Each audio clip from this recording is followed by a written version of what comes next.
दोस्तों हमारे चैनल दर्पण ज्ञान सागर में आप सभी का स्वागत है। क्या द्रौपदी के 5 पति थे?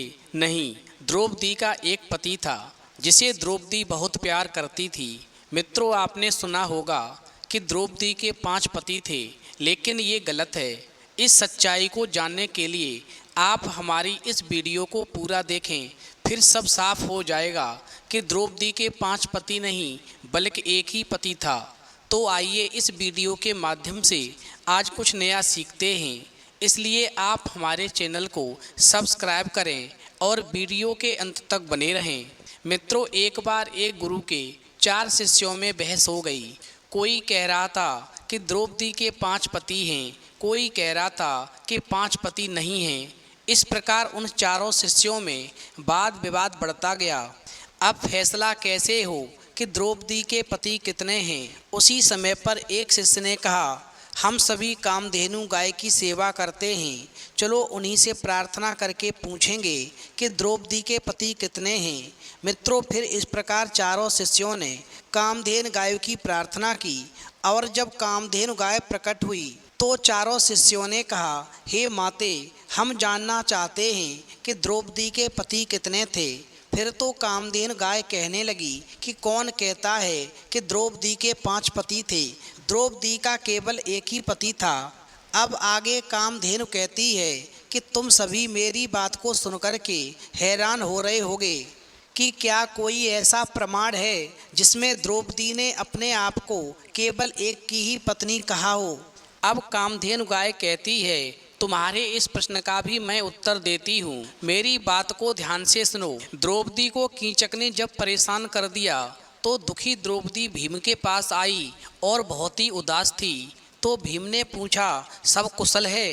तो द्रौपदी ने कहा, जिस स्त्री का पति राजा युधिष्ठिर हो वो बिना शोक के रहे, ये कैसे संभव है? अब कामधेनु गाय कहती है, यहाँ पर द्रौपदी स्वयं को केवल युधिष्ठिर की पत्नी बता रही है। अब द्रौपदी आगे भीम से कहती है कि जिसके बहुत से भाई, ससुर और पुत्र हों, जो इन सबसे घिरी हो तथा सब प्रकार अभ्युदयशील हो, ऐसी स्थिति में मेरे सिवा और दूसरी कौन सी स्त्री दुख भोगने के लिए विवश हुई होगी। मित्रों, कामधेनु गाय कहती है, द्रौपदी स्वयं कहती हैं कि उसके बहुत से भाई हैं, बहुत से ससुर हैं, बहुत से पुत्र भी हैं, फिर भी वो दुखी है। अब यहाँ पर समझने वाली बात है, यदि बहुत से पति होते तो द्रौपदी सबसे पहले यही कहती कि उसके 5 पति हैं, फिर भी वो दुखी है। पर ऐसा उसने कुछ नहीं कहा। उसने केवल यही कहा कि उसके बहुत से भाई हैं, बहुत से ससुर हैं, बहुत से पुत्र हैं, फिर भी वो दुखी है। अब कामधेनु गाय कहती है, जब भीम ने द्रौपदी को कीचक के किए का फल देने की प्रतिज्ञा कर ली और कीचक को मार मार करके मांस का लोथड़ा बना दिया, तब अंतिम श्वास लेते कीचक को उसने कहा था, जो शैरेंद्री के लिए कंटक था, जिसने मेरे भाई की पत्नी का अपहरण करने की चेष्टा की थी, उस दुष्ट कीचक को मार करके आज मैं अनर्ड हो जाऊंगा और मुझे बड़ी शांति मिलेगी। अब यहाँ पर भी कामधेनु गाय कहती है कि इतना होने पर भी यदि कोई भीम को द्रौपदी का पति कहता है तो क्या करें? मारने वाले की लाठी तो पकड़ी जा सकती है, लेकिन बोलने वाले की जीभ को कोई कैसे पकड़ सकता है? जिसे जितना ज्ञान होता है वो उतनी ही बात करता है। यहाँ पर द्रौपदी के द्वारा पूरी तरह से साफ कर दिया गया है कि उसका केवल एक ही पति है, जो है युधिष्ठिर। मित्रों, अब आगे कामधेनु गाय कहती है कि द्रौपदी को दांव पर लगाकर हार जाने पर जब दुर्योधन ने उसे सभा में लाने को दूत भेजा तो द्रौपदी ने आने से इनकार कर दिया था। उसने कहा था कि जब राजा युधिष्ठिर पहले स्वयं अपने आप को दांव पर लगा कर के हार चुका था, तो वो हारा हुआ मुझे कैसे दांव पर लगा सकता है? फिर महात्मा विदुर ने भी यही सवाल भरी सभा में उठाया।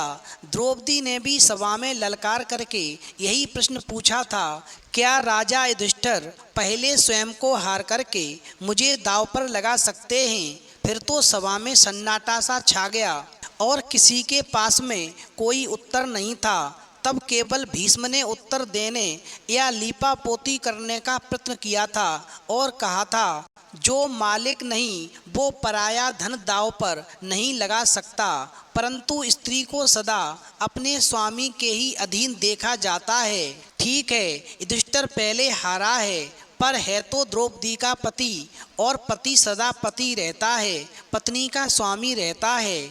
अब कामधेनु गाय कहती है, यानी द्रौपदी को युधिष्ठिर द्वारा हारे जाने का दबी जुबान में भीष्म समर्थन कर रहे हैं। यदि द्रौपदी 5 पुरुषों की पत्नी होती तो वह बजाय चुप हो जाने के पूछती कि जब मैं 5 की पत्नी थी तो किसी एक को मुझे हारने का क्या अधिकार था। जब मेरे 5 पति हैं तो एक पति मुझे जुआ में कैसे हार सकता है। और यदि द्रौपदी नहीं पूछती तो विदुर प्रश्न उठाते कि 5 की पत्नी को एक पति दांव पर कैसे लगा सकता है।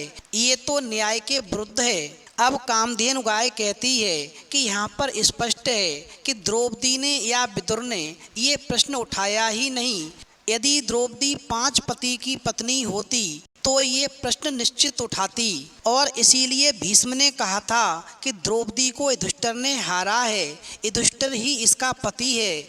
चाहे पहले स्वयं अपने को ही हारा हो, पर है तो वो उसका स्वामी। और नियम बता दिया, जो जिसका स्वामी होता है वही उसे किसी को दे सकता है, और जो जिसका स्वामी नहीं होता वो उसे नहीं दे सकता है। अब कामधेनु गाय कहती है कि द्रौपदी ने कहा था कि कौरवों, मैं धर्मराज युधिष्ठिर की धर्म पत्नी हूँ तथा उनके ही समान वर्ण वाली हूँ। आप बतावें, मैं दासी हूँ या अदासी? आप जैसा कहेंगे मैं वैसा करूँगी। यहाँ पर भी द्रौपदी अपने आप को युधिष्ठिर की पत्नी बता रही है। पांडव वनवास में थे। दुर्योधन की बहन का पति सिंधुराज जयद्रथ उस वन में आ गया। उसने द्रौपदी को देख करके पूछा कि तुम कुशल तो हो? फिर द्रौपदी बोली, हाँ मैं सकुशल हूँ। मेरे पति कुंती कुमार राजा युधिष्ठिर भी सकुशल हैं। मैं और उनके चारों भाई तथा अन्य जिन लोगों के विषय में आप पूछना चाह रहे हैं वो भी सभी कुशल हैं। ये पग धोने का जल है, इसे ग्रहण करो, और ये आसन है, यहाँ पर विराजमान हो जाओ। मित्रों, कामधेनु गाय यहाँ पर भी कहती है कि द्रौपदी भीम, अर्जुन, नकुल, सहदेव को अपना पति नहीं बताती, उन्हें पति का भाई बताती है। और आगे चलकर तो एकदम से स्पष्ट ही कर दिया है, जब युधिष्ठिर की तरफ इशारा करके वो जयद्रथ को बताती है कि कुरुकुल के इन श्रेष्ठतम पुरुष को ही धर्मनंदन युधिष्ठिर कहते हैं, और ये मेरे पति हैं। एतम कुरुश्रेष्ठतमम बदन युधिष्ठिरम धर्मसुतम पतिम में। अब अंत में कामधेनु गाय उन चारों शिष्यों से कहती है, क्या अब भी संदेह की गुंजाइश है कि द्रौपदी का पति कौन था? द्रौपदी का केवल एक ही पति था, जिसका नाम था युधिष्ठिर। कृष्ण जब संधि कराने गए तो दुर्योधन को धिक्कारते हुए कहने लगे, हे दुर्योधन, तेरे सिवाय और ऐसा अधम कौन है जो बड़े भाई की पत्नी को सभा में ला कर के उसके साथ वैसा अनुचित बर्ताव करे जैसा तूने किया है। कामधेनु गाय कहती है कि कृष्ण भी द्रौपदी को दुर्योधन के बड़े भाई की पत्नी मानते हैं। द्रौपदी का केवल एक ही पति था, जिसका नाम था युधिष्ठिर। उसका नाम पांचाली इसलिए था क्योंकि वो पांचाल नरेश की पुत्री थी, न कि 5 भाइयों की पत्नी थी। अब कामधेनु गाय अंत में कहती है कि इस सत्य को चारों शिष्य ग्रहण करें और द्रौपदी के पवित्र चरित्र का सम्मान करें। कम से कम ईश्वर ने जो बुद्धि विवेक दिया है उसका सदुपयोग करें और स्त्री जाति का सम्मान करें। तो मित्रों, यदि आपको ये वीडियो पसंद आई हो तो प्लीज़ आप हमारे चैनल को सब्सक्राइब करें और कमेंट बॉक्स में लिख करके अवश्य बताएं कि आपको ये